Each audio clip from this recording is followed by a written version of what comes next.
Hello viewers and welcome to another edition of Spartan Showcase. I'm your host, Andy Kuros, and today I welcome Principal Rubin back to the show. Thanks, Andy. Good to be back. Good. So as you know, Mr. Rubin, this was a fall to remember for all the sports teams. They all had phenomenal seasons.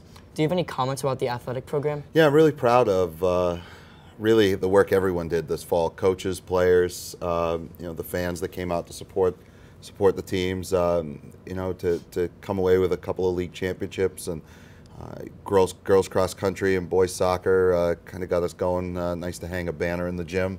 I know you're proud of that as a member of the boys soccer team.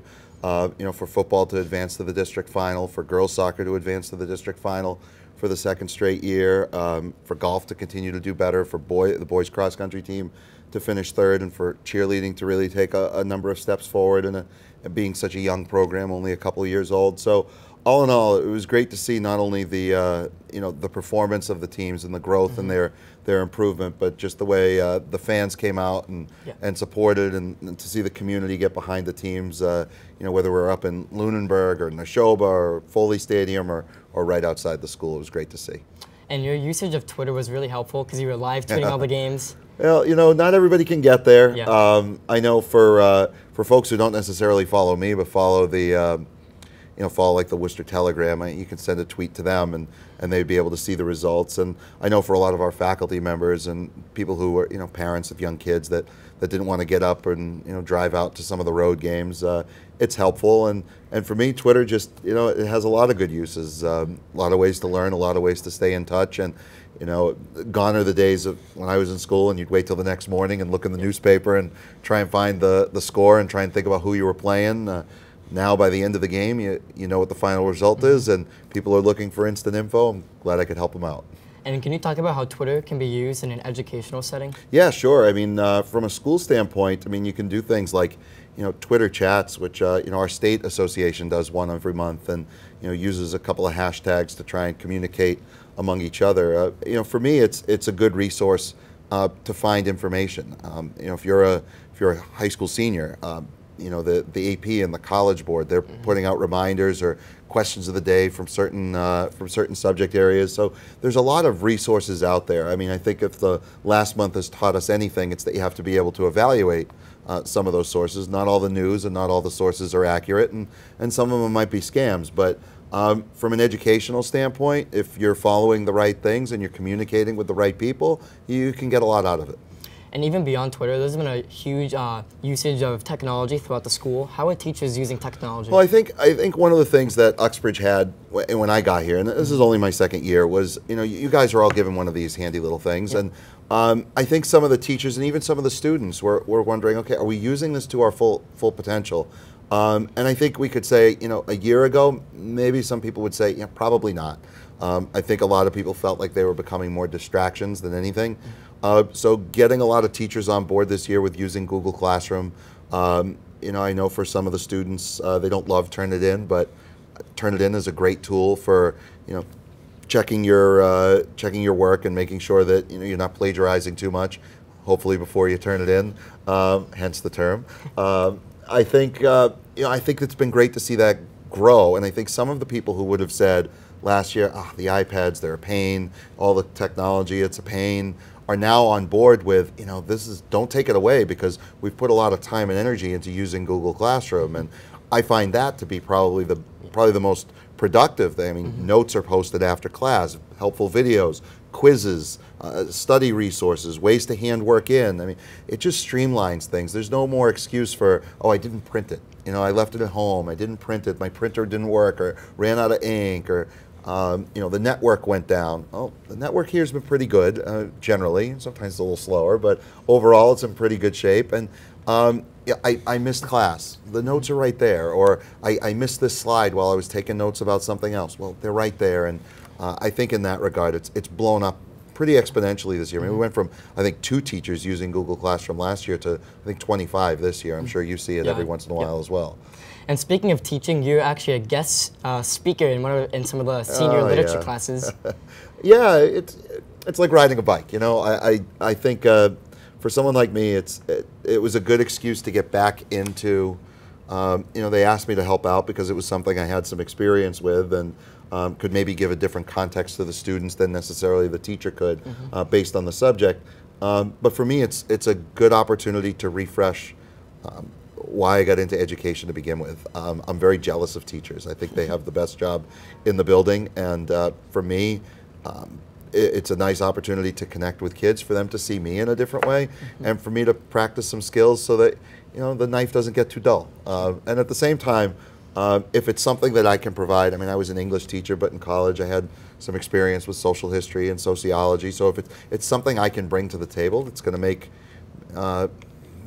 something more of the environment, let me do it. And on another note, Uxbridge High School recently landed a partnership with Blackstone Valley Education Foundation. How can that lead to jobs for students who are looking into going into the field? Yeah, so the Blackstone Valley Ed Foundation's been around for a while, and they've supported a lot of initiatives up and down the valley over the last, probably 2 decades, at least as far as I know.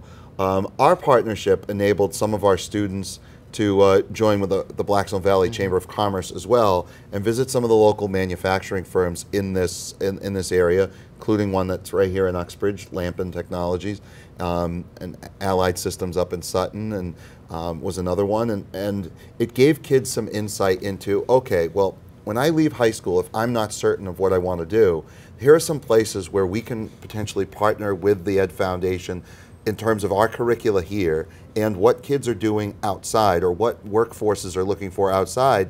So if kids are a little bit uncertain as to what they want to do, maybe we can provide some work experiences and some on-the-job training, and give some younger students a sense of here's what's out there beyond high school, as well as what are some things we can do here that align with what the workforce is looking for. We're really focusing in on, we focus on college readiness every day, making sure you have both the habits and the content knowledge to be successful if you go to college.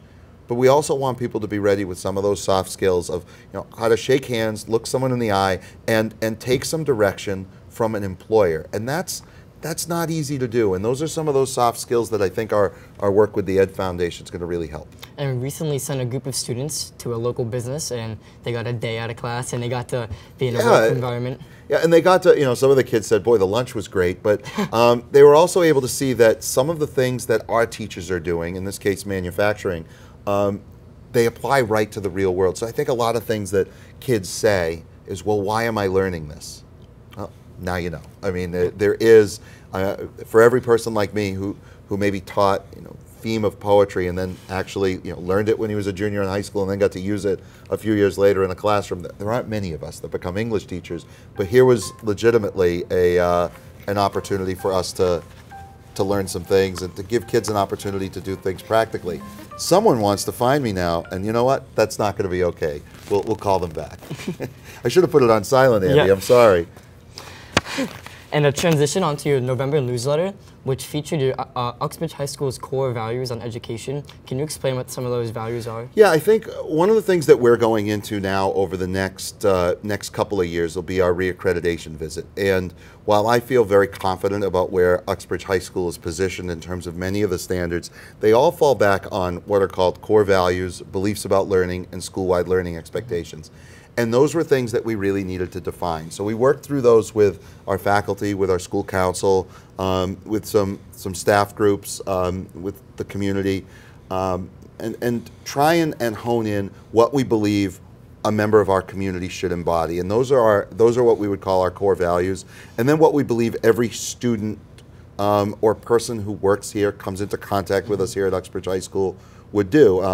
And in terms of our community, they're very broad statements, that a member of our community shares responsibility for student learning or for excellence, that we persevere through challenges, that we accept new ideas and thoughts, that we respect ourselves and others, that we teach a level of effective communication and compassion, that we're accountable, both for high standards of academics and for high standards of behavior, and then we nurture a sense of independence and responsibility. I think when we look at those values, they're hard to measure, but they're things that we want to see every single day in our classrooms, on our sports fields, in our clubs, in the hallways, from parents who come in for conferences to teachers who are supporting us in terms of partnerships with the community and with the kids. It's something that I hold myself to. And from there, we'll be developing some school-wide learning expectations, and then we'll be able to look at how those are assessed in our curriculum and through some of our instructional methods. But I don't think we see that and say, man, that's something we wouldn't really expect in our kids. I think it was a really nice link, and I think what I was most proud of, Andy, was, or most impressed by, I don't know if proud's the right word, was our faculty did it one day. A week later, our school council did the same exercise, and that they came to such a similar place really speaks to how in alignment everybody is with both what's happening here and what the community expects of us. And you just mentioned your school council.